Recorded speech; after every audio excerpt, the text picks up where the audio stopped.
Gustavo Gelley, diretor do Instituto Metapsíquico Internacional, Ectoplasmia e Clarividência.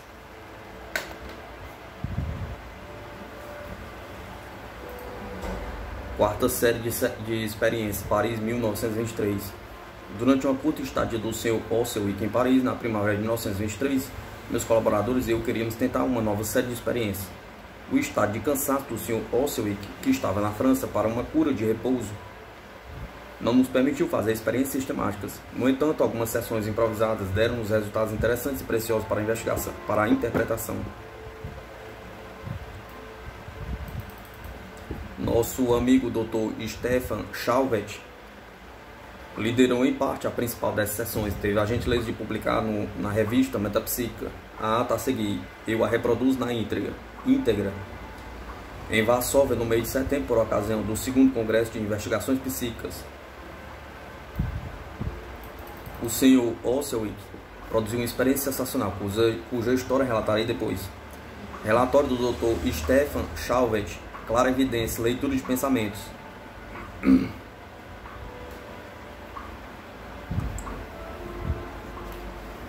Não esperem encontrar aqui um relato de todas as experiências de Stefan Osselwick, ou um estudo sobre este homem desconcertante, nem, enfim, um trabalho de conjunto sobre a clarividência. Publiquei muito recentemente no La Vie e no Le Mercure de France algumas notas biográficas sobre este ilustre engenheiro polonês e uma experiência de alguns conceitos pessoais, certamente hipotéticos, sobre a clarividência.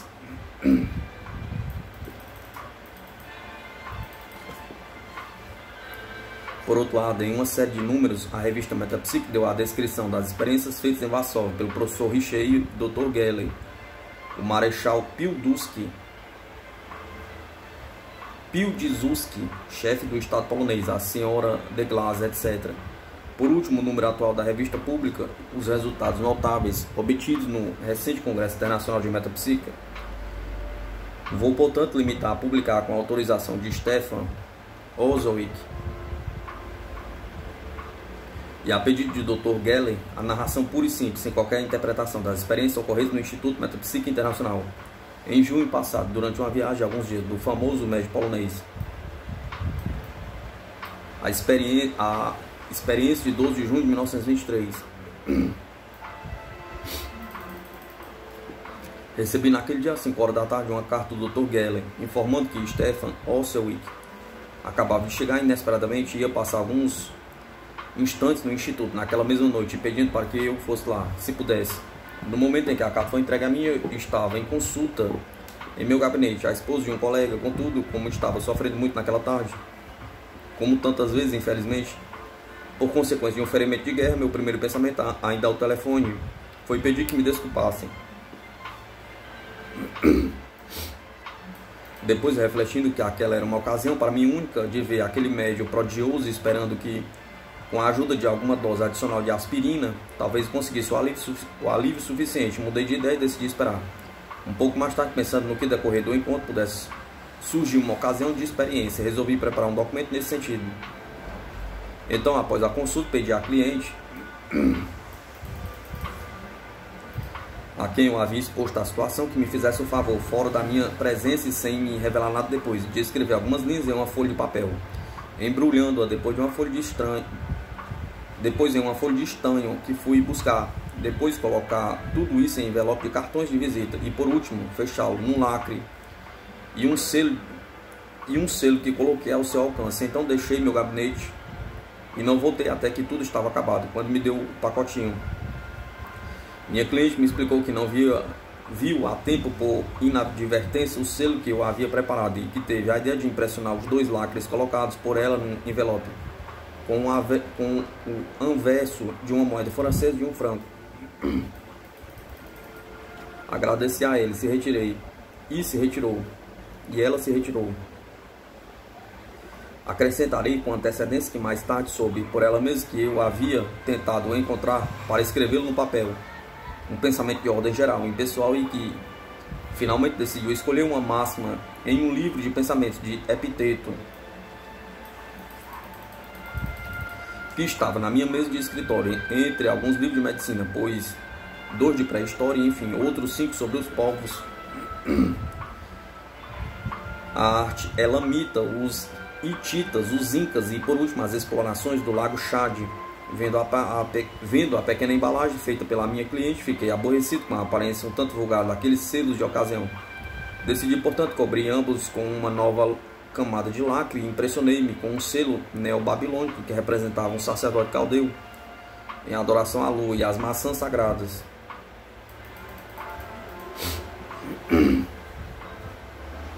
Insisto no fato de a nova camada de lacre cobrir totalmente os selos anteriores, a ponto de ser impossível verificar que havia duas aplicações sucessíveis. Feito isso, deitei-me por 3 horas para tentar obter algum alívio das minhas dores. Por volta das 8 horas da noite, fui ao instituto sofrendo ainda muito, mas não permitindo que isso se exteriorizasse devido a uma antiga preparação não consentida livremente.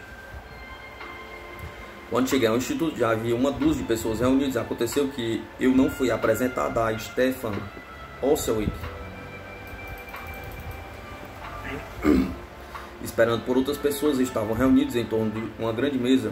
O Sr. Osselwick estava sentado em um extremo, tendo à sua direita uma senhora que eu não conhecia. Eu estava sentado ao extremo oposto. As conversas em pequenos grupos logo começaram. Da minha parte, tendo a sorte de estar ao lado do professor Valer, tive uma conversa bastante animada com ele. Alguns instantes depois, como vieram nos avisar que todos os convidados esperados estavam reunidos no andar de baixo, todos se levantaram e as pessoas presentes saíram pela porta situada junto à cabeceira da mesa onde Stefan estava sentado. Agora, em vez de passar pela porta antes de todo mundo, como lhe havia sido pedido, ele ficou ao lado dela, apesar dos repetidos pedidos, parecendo querer encerrar a marcha. Precisamente devido à nossa situação, o professor Valer e eu fomos os últimos em sair.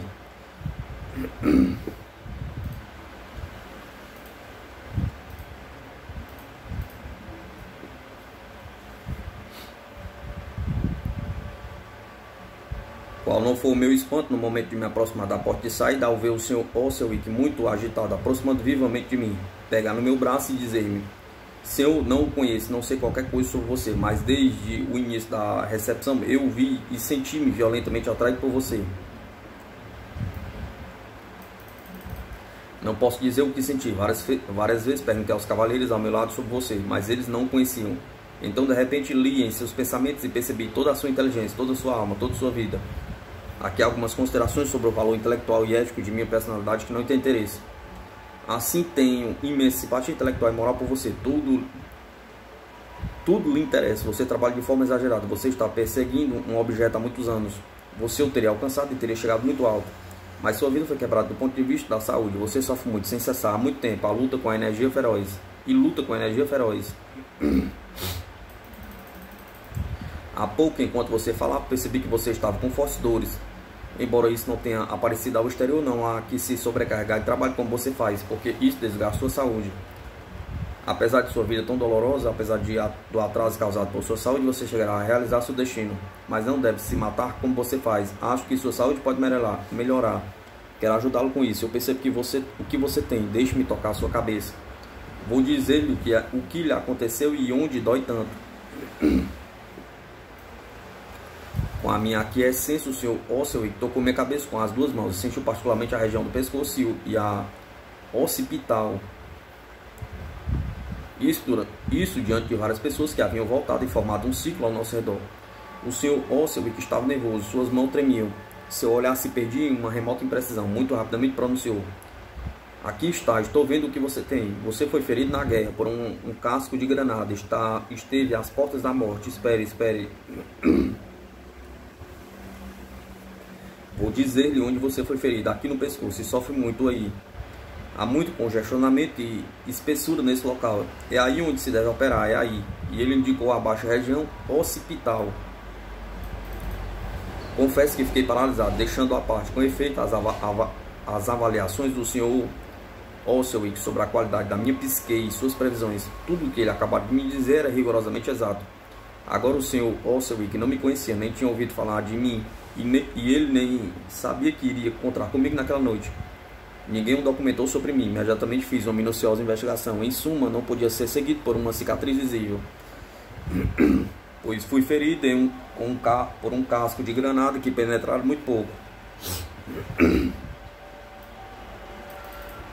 atuando apenas por efeito de impacto, restando atualmente apenas uma cicatriz bem pequena, de resto escondido na gola da camisa. Por outro lado, fiquei sabendo ao interrogar seu companheiro da direita, alguns minutos depois, que o Sr. Oswald havia perguntado a ela, assim como ao seu vizinho do outro lado, quem eu era e que ela não tinha podido informar ele. Ela também me disse que a partir daquele momento o Sr. Oswald não parava mais de me olhar, de falar com ela sobre mim, de dizer que eu sofria muito, que ele conhecia todo o meu cérebro, que ele queria me conhecer e etc. Por isso foi que ele parou na porta e esperou por mim. Aconteceu que quando o Sr. Oswald estava me expondo o que mencionei acima, o Dr. Geller veio dizer-lhe que todas as pessoas estavam reunidas no andar de baixo e que esperavam impacientemente. Mas o Sr. Oswald, muito agitado, não quis prestar atenção e respondeu: Não, deixe-me um momento. Tenho grande simpatia por este homem e quero primeiro ter uma experiência com ele. Outras pessoas, incluindo a gentil e muito distinta senhorita Oswald, insistiram depois, sem melhor resultado. Bruscamente o Sr. Oswald disse-me: dei-me o seu cartão, e eu dei a ele e ele o leu, e depois eu devolveu a mim dizendo: pegue-o e esfregue-o bastante com suas mãos. Muito bem, agora vá para a sala imediata e faça um desenho neste cartão, aí você vai colocá-lo em um envelope, vai fechá-lo, depois vai me chamar, eu fico aqui. Eu, por conseguinte, fui para a sala próxima, onde havia um serviçal, a quem pedi um envelope. Então fiquei sozinho, comecei a traçar um desenho rápido. Infelizmente, é fato verdadeiro que a gente nunca está tão vazio de ideias quando precisa escrever instantaneamente qualquer dedicatório, ou mais simplesmente encontrar uma frase para testar uma caneta de tinteiro, por exemplo. Além disso, eu ouvia do outro lado da porta, que acabava de fechar, o Sr. Oswald gritando para mim: ande logo, doutor, ande logo. Eles vêm me buscar, pedem para eu descer, faça uma coisa qualquer, pois é uma experiência privada entre nós dois. E 2 segundos depois ele voltou: termine, adicione uma frase pessoal ao desenho, com pressa, sem tempo para refletir constantemente. Atormentado, eu estava atordoado. Tanto que tudo aquilo que o Sr. Oswald me falava só conseguia me distrair a cada passo. Pensei primeiro em desenhar um barco, para se ter um desenho simples, característico e fácil de reproduzir para o caso e o Sr. Oswald não ser muito hábil no manejo do lápis. Com efeito, nada pior do ponto de vista experimental do que traçar um desenho. Uma casa, por exemplo, que não é característico senão em razão dos traços particulares que lhes são colocados. Dadas as dificuldades que os artistas em geral, mesmo os profissionais, têm em capital parecido de uma pessoa que, no entanto, tem a possibilidade de verem de perto e como desejarem, como querer um médio clarividente. Como querer que um médico clarividente, mesmo dotado de dons ricos e poderosos, possa perceber detalhes muito pequenos da fisionomia, depois reproduzidos, principalmente se não se sabe desenhar a pergunta. A dificuldade é tanto mais insuperável, quanto que, em geral, pessoas que, para uma experiência, buscam um desenho difícil e colocam toda a sua habilidade em um assunto mal escolhido. Uma cabeça, por exemplo, é um desenho de mecânica que só é inteligível para um engenheiro, etc., sendo que elas próprias não sabem desenhar.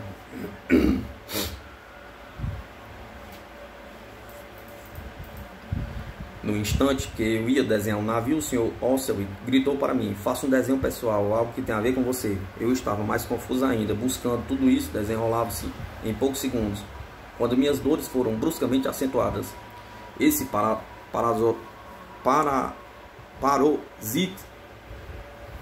paroxismo provocou um abatimento temporário em minha energia latente e engendrou uma cadeia de ideias subconscientes que fez surgir o pensamento de traçar uma cruz.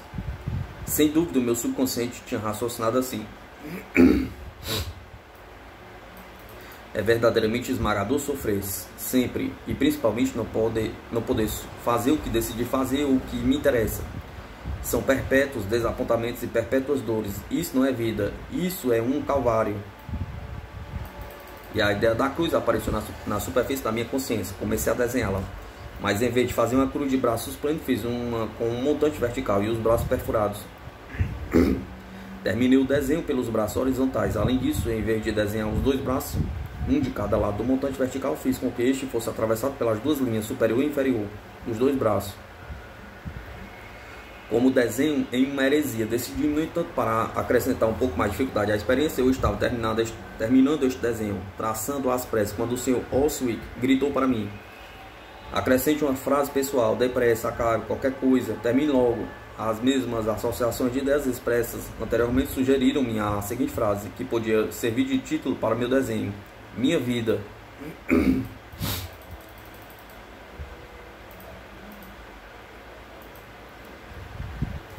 Eu gostaria de ter encontrado outra, mas as urgências para com o Sr. Oswick continuaram. Devia ser feito bem depressa, tão depressa que escrevi aquele pensamento de forma ilegível, e então disse a mim mesmo que afinal isso não era importante, pois era apenas uma experiência estritamente pessoal e ficaria entre o Sr. Oswick e eu. Coloquei meu cartão em um envelope cuja opacidade perfeita, verifiquei e fechei-o. Naquele momento, o Sr. Oswick, avisando por mim, entrou no quarto e pediu a linha e uma agulha. Quando trouxeram, enfiou a linha na agulha, deu um nó na linha e, sem dizer que ia fazer, atravessou o envelope de um lado a outro com a agulha até 5 ou 6 vezes. Ora, qual foi o meu espanto, acompanhado aos seus movimentos e as idas e vindas do fio, e vendo que o fio preto repetia no envelope, vazada como no meu desenho, a haste vertical da cruz, depois o braço direito, depois a linha superior do braço esquerdo. Então eu me perguntava se o Sr. Oswick já tinha visto o desenho e queria reproduzi-lo com a linha preta. Mas quando chegou ao final, o braço esquerdo da cruz, o fio, em vez de atingir um montante vertical, horizontalmente, terminando assim a cruz, foi encontrar a extremidade inferior do montante vertical. Nada opino sobre estas primeiras verificações, já um tanto desconcertantes, porque é bastante curioso em si mesmo, que involuntariamente, quando ainda não se preparava para ler, o Sr. Oswick, quase completamente e sem dar conta, fez o desenho da experiência como se o seu inconsciente já soubesse de alguma coisa e tivesse guiado sua mão. Naquele momento, o Sr. Oswick pegou o envelope da mão direita. Na mão direita, levou-o às costas e começou a andar de um lado para o outro na sala, numa espécie de agitação, as feições contraídas e o olhar distante, muito rápido. E ele me disse: começo a ver, isso vai dar certo, rápido, rápido. Mas quando pronunciava essas palavras, vieram novamente suplicar-lhe que descesse onde os convidados estavam. Ele respondeu primeiro: mas se eu estou fazendo uma experiência com o doutor, é apenas um instante, deixe-me. Em seguida concordou em descer, entregando-me primeiro um envelope em vista do que era objetado. Venha, estão à sua espera. Mais tarde poderá acabar essa experiência com o doutor. Venha só um instante. No salão do instituto, ele foi apresentado a inúmeras pessoas e respondeu muito amavelmente a todo mundo. Mas na realidade isso era visível, estava ausente.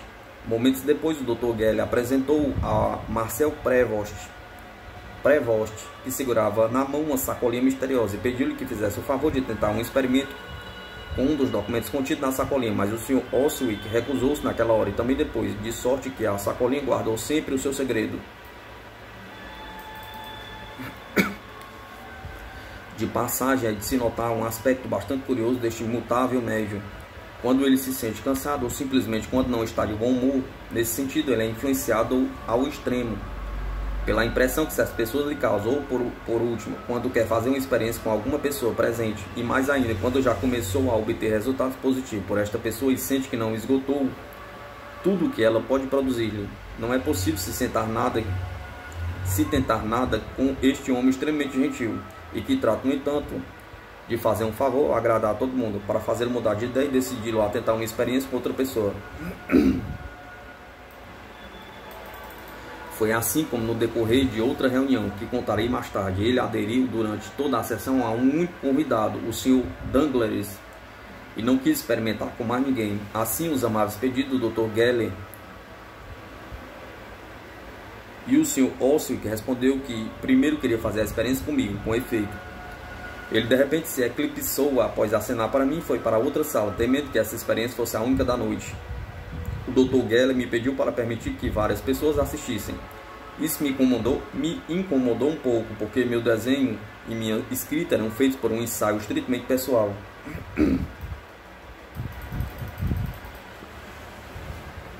E não para uma experiência oficial. Não bastante O Sr. Osselwick estava impaciente por chegar a um resultado e não queria que eu perdesse tempo em mudar o documento. Por outro lado, refleti que não tinha o direito de privar aquela experiência a causa científica que nos interessava, se resultasse positiva sob pretexto de que se tratava de fatos pessoais que eu não desejava divulgar. Portanto, resignei-me a aceitar a experiência do Dr. Gelley. De resto, confesso que tinha uma esperança. Estava eu de fato persuadido, ou quase persuadido, de que o Sr. Osselwick não poderia ver o que eu havia traçado. Uma vez de acordo nisso, o Sr. Osselwick não queria um público numeroso. No início, ele aceitou apenas o professor Valley. Depois, o Dr. Ost, ele ficara muito intimidado quando chegou ao salão pela afluência de convidados, a afluência que não esperava. Ainda sob os efeitos desta emoção, ele não se sentia confortável e queria poucas pessoas com ele. Portanto, foi preciso insistir para que o Sr. Prevost pudesse ser um de nós. Enquanto ele próprio reclamava a presença do Dr. Gelley, quando essas idas e vindas que deprimiam o médio terminaram,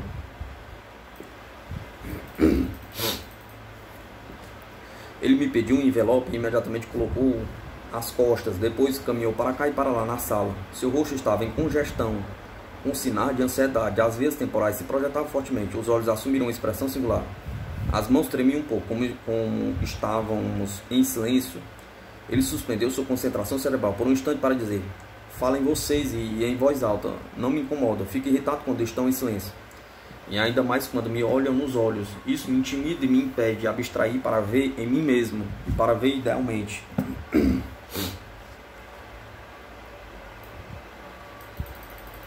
A partir de então, sem deixar de acompanhar seus movimentos, continuamos conversando.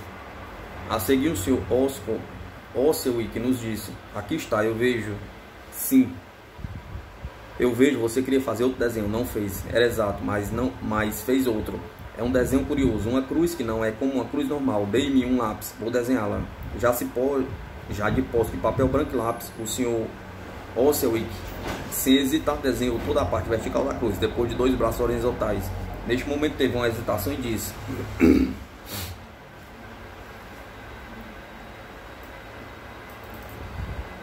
nem tudo está. Não é como de costume, parece-me que isto atravessa assim, e juntou a linha superior dos 2 braços com uma outra que atravessava o madeira vertical. A seguir ele começou a fazer a mesma coisa com a linha inferior. Feito isso, pegou um envelope de novo, virou na mão e disse: debaixo da cruz é uma frase de 2 palavras, não de 3 palavras, não são palavras, disse aí, aqui são letras. Está mal escrito, parece que existe uma palavra composta com uma única letra, não é isso. Não posso vê-lo, mas não está suficientemente claro. Terminada a experiência, arrebentei o fio e abri a carta. No meu cartão havia absolutamente semelhança a desenhado pelo Sr. Osselwick e de igual tamanho, uma cruz perfurada.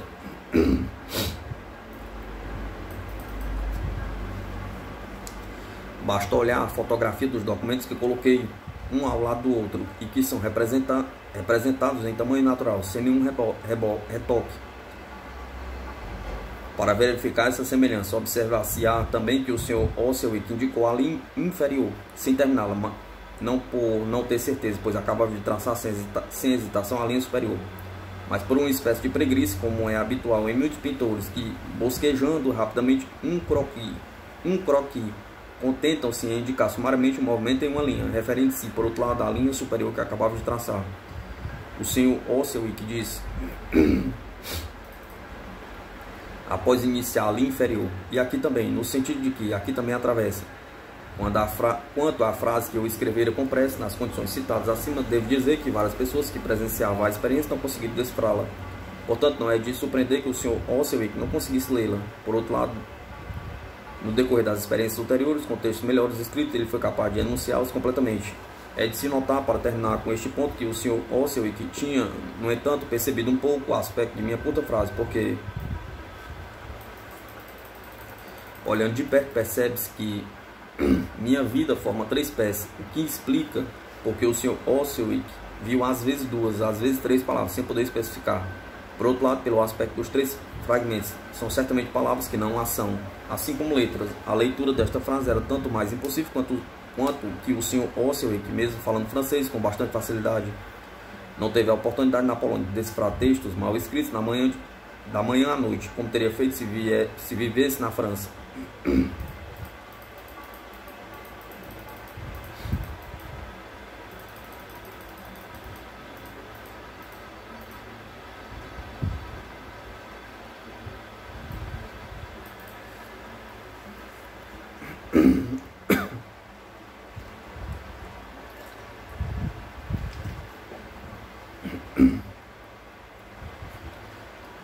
Após esta primeira experiência, que contou com a presença dos doutores Gelley, Ost, Marcel Prévost, o professor Vallée e eu, fomos para a outra câmara onde as outras pessoas estavam para contar o que havia acontecido.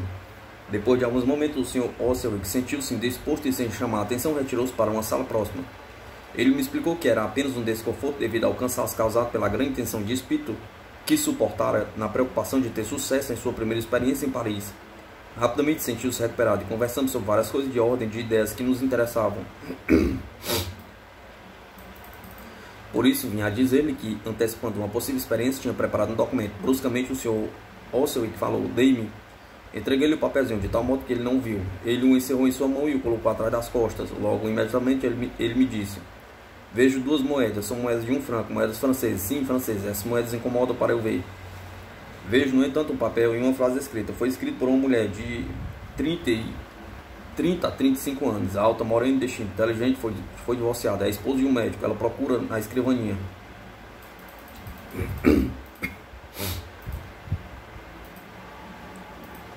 Entre coisas muito diferentes, de países estrangeiros, coisas antigas, ela procura o que vai colocar. Escolher um pensamento, é algo impessoal, algo elevado, ideal. Estávamos nisso quando vieram nos interromper. O Sr. Osselwick devolveu um pacote dizendo: "Terminarei mais tarde." Pois bem, aconteceu que, ocupado naquela noite com outra experiência e na segunda reunião com uma série de experiências com a mesma pessoa, o Sr.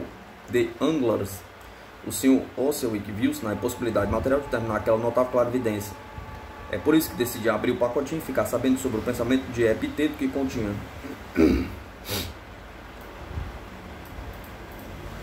Farei observar que tudo o que foi dito pelo Sr. Osselwick é rigorosamente preciso, exceto por um ponto insignificante: a idade da minha cliente, 38 anos em vez de 35. A parte esta pequena retificação, tudo foi visto: o divórcio, o estado ulterior, o físico, as grandes características psíquicas, o fato de ter manejado vagamente, olhando vários livros de ciência e arte referentes a diversos países e tempos antigos, a escolha de um pensamento elevado, mesmo a obliteração primitiva dos lacres com uma moeda francesa e de um franco. Basta ler o que contei no início deste artigo para verificar a exatidão absoluta de toda a clarividência do Sr. Osselwick. Por outro lado, é fácil perceber na fotografia dos 2 selos de lacre não ser possível duvidar que estão cobrindo outros selos. Além disso, insisto no seguinte: o Sr. Osselwick não pousou o olhar no pacotinho que lhe dei. Finalmente, deve-se notar que quem quer que visse os selos com a efígie do sacerdote caldeu adorando o sol não poderia supor que a pessoa que gosta dessas coisas pudesse usar uma moeda vulgar com outro selo. Também deve ser notado que o Sr. Osselwick viu o selo usado pela pessoa que escreveu a frase, e não o segundo selo aplicado por mim. Tudo isso deve-se concordar que é particularmente perturbador. Eu disse acima que alguém veio nos interromper durante esta segunda experiência. Acontece que poucos momentos depois, o Sr. Osselwick foi apresentado à Marquesa B, com quem produziu uma experiência igualmente perfeita. O que afirmei acima sobre as condições de trabalho do Sr. Osselwick permite-me relatar brevemente essa nova experiência.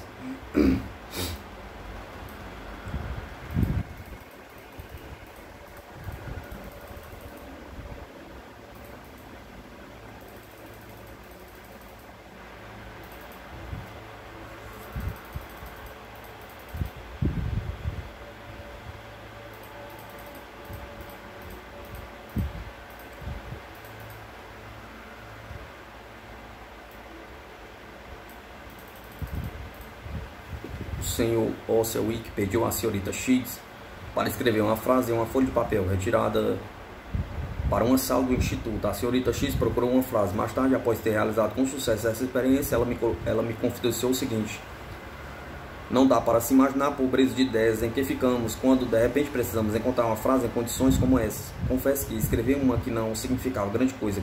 Qual é o nome de sua mulher? Quando o Sr. Osselwick, que estava do outro lado da porta, exclamou: não, isso não. Ponha algo pessoal, algo seu.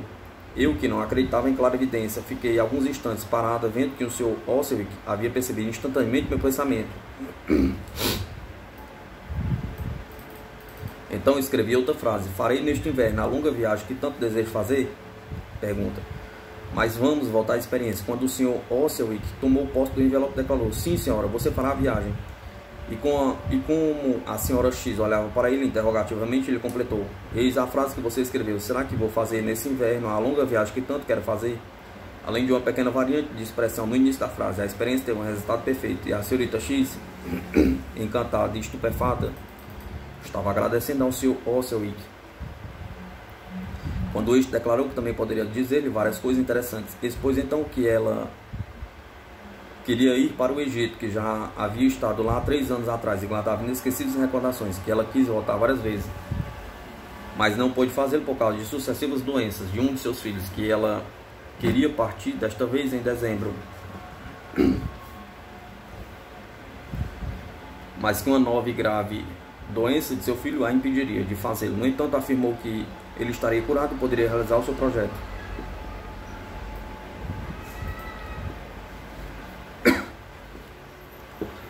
A parte deste último ponto, que pertence ao futuro, tudo aquilo que o Sr. Osselwick acabara de dizer é estritamente correto. Pois bem, ele não conhecia a senhorita X, não sabia nada sobre ela, mas o Sr. Osselwick não ficou nisso. Ele retirou-se com a senhorita X por alguns momentos e contou a ela toda uma série de fatos completamente íntimos relacionados à sua vida passada, produzindo-lhe um verdadeiro estupor. Quando a senhorita X saiu desta conversa aterrada, ela me declarou que Osselwick lhe contaram não apenas coisas que só ela sabia, mas pensamentos que tinham ficado apenas em volição. Toda essa parte de experiência não pôde, infelizmente, ser divulgada devido à sua natureza totalmente privada.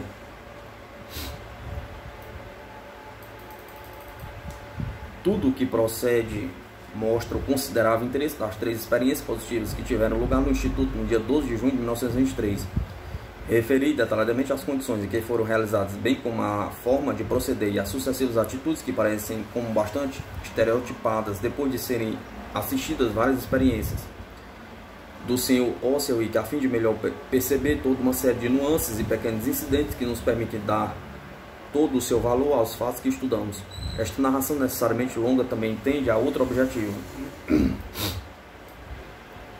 permitir às pessoas que não tiveram a oportunidade de assistir a essas experiências ou sessões desse tipo, evocá-las com alguma precisão e compreender o seu caráter desconcertante.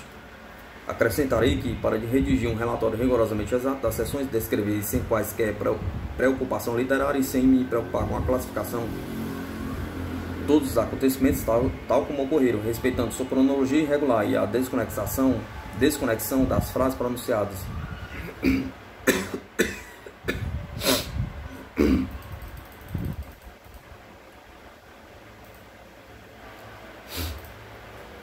Quando tais fenômenos prodigiosos são observados, somos naturalmente movidos pela necessidade de conhecer da melhor maneira possível tudo o que lhes diz respeito, para reduzir o desconhecimento ao mínimo e abordar o mistério tanto quanto possível. Não poderemos conhecer seu verdadeiro determinismo, que com certeza será sempre fugirá diante de nós.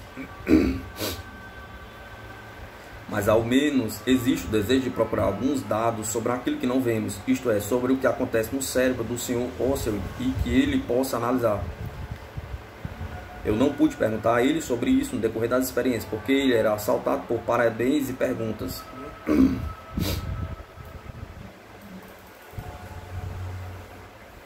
Por outro lado, o estado de cansaço em que se encontrava e um ambiente febril impregnado, é preciso dizer-lhe assim, de um mal-estar indefinível, não eram muito favoráveis à investigação psicológica, mas o Sr. Osselwick, tendo tido a bondade de me conceder sua confiança como médico, o que é muito agradável vindo de um homem que pode analisar indiscretamente o seu psiquismo, tive a oportunidade mais tarde de interrogá-lo metodicamente na tranquilidade de meu gabinete sobre o que ele poderia saber por conta própria.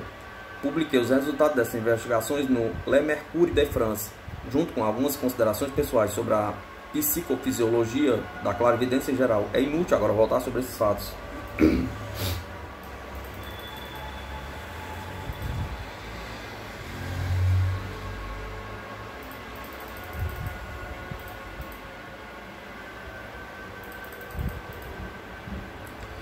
Experiência de 15 de junho de 1823.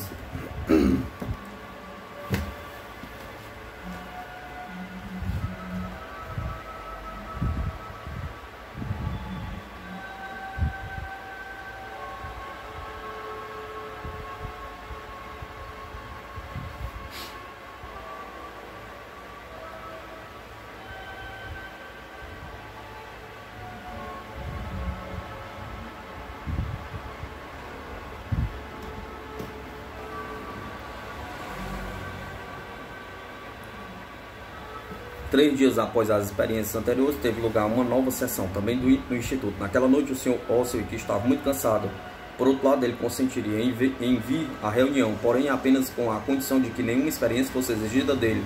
No entanto, aconteceu que, conhecendo um dos espectadores, o Sr. Danglars, desejou de bom grado tentar uma prova. O Sr. Danglars, a seu pedido e fora de sua presença, escreveu uma linha de um cartão dos seus e colocou em um envelope. Rapidamente o Sr. Oswald enunciou a frase escrita: "Onde estarei daqui a um ano?" Pergunta. Impulsionado por esse sucesso superestado e sem sentir mais fadiga, o Sr. Oswald pediu então ao Sr. Danglars que escrevesse outra frase e fizesse um desenho em um pedaço de papel e colocasse este último em um envelope.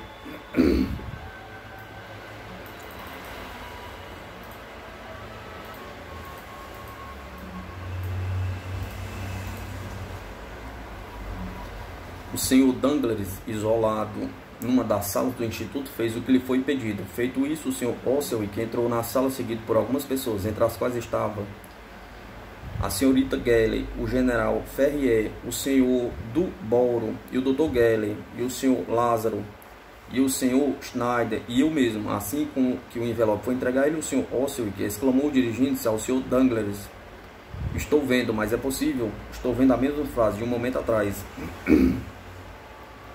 Onde estarei daqui a um ano? Sim, é isso, é possível." O Sr. Danglars no momento ficou chocado, estupefado, mas ele se recuperou imediatamente e disse: "Com efeito, essa é a frase que está aqui." Eis o que aconteceu. O Sr. Danglars havia executado em seu cartão o desenho que será discutido mais tarde, depois de ter pensado previamente em outro desenho. Então, muito preocupado com essa parte da experiência, ele havia, talvez um tanto subconscientemente, escrito novamente a mesma frase da primeira experiência. Isso, como se pode supor, aumentava as dificuldades para o Sr. Oswald, que valorizava ainda mais o feliz desfecho. Terminado este pequeno incidente, o Sr. Oswald continuou seu trabalho. Depois de alguns segundos, disse: "Veja um primeiro desenho que você quis fazer e no qual desistiu. São triângulos e triângulos entrelaçados. O desenho que você fez depois é estranho. É a cabeça de um homem, cabeça engraçada. Também tem um chapéu. Não é um chapéu, é como um boné. E não é realmente um boné, é parecido com um chapéu tirolês, é assim." O Sr. Oswald então pegou um lápis e desenhou, sem hesitar, primeiro a cabeça, depois o chapéu. O envelope foi aberto, continha em um cartão de visita a frase citada e o desenho aqui representado. Pode-se verificar, primeiro, que os dois desenhos são idênticos e sensivelmente do mesmo tamanho. Segundo, que o desenho a ser reproduzido era muito difícil, tanto mais quanto que sua execução deixava muito a desejar. Terceiro, que o chapéu, conforme explicado pelo Sr. Oswald, é um híbrido de chapéu tirolês e boné, cuja concepção e execução pouco precisa ofereceu grande dificuldade para o Sr. Oswald. Quarto, por último, é de se notar que antes de executar este desenho, o Sr. Danglars havia pensado em desenhar alguns triângulos entrelaçados. Depois dessa bela experiência, tornou-se a acontecer naquela noite o que já havia acontecido 3 dias antes com a Srta. X e comigo. O Sr. Oswald, que declarou ao Sr. Danglars que além daquilo ele também poderia revelar-lhe outras coisas e não quis mais se separar dele. A Sra. Oswald e o Dr. Gelley e várias pessoas pediram-lhe em vão que fizesse o favor de ter outra experiência com outra pessoa. Embora muito gentil, ele se fez de surdo. Provavelmente nesse caso estava ele Talvez ele sinta confusamente que está em uma espécie de comunicação psíquica misteriosa com o experimentador e está na segurança de conseguir novos sucessos. Por isso, ele tende a continuar. Como um escritor que se sente inspirado e não consegue se separar de suas folhas de papel. Seja como for, ele se isolou com o Sr. Douglas e por mais de meia hora contou-lhe uma série de fatos sobre o passado, o presente e o futuro. Quanto aos fatos preditos para o futuro, ainda não é chegado o tempo que permita comprovar sua exatidão.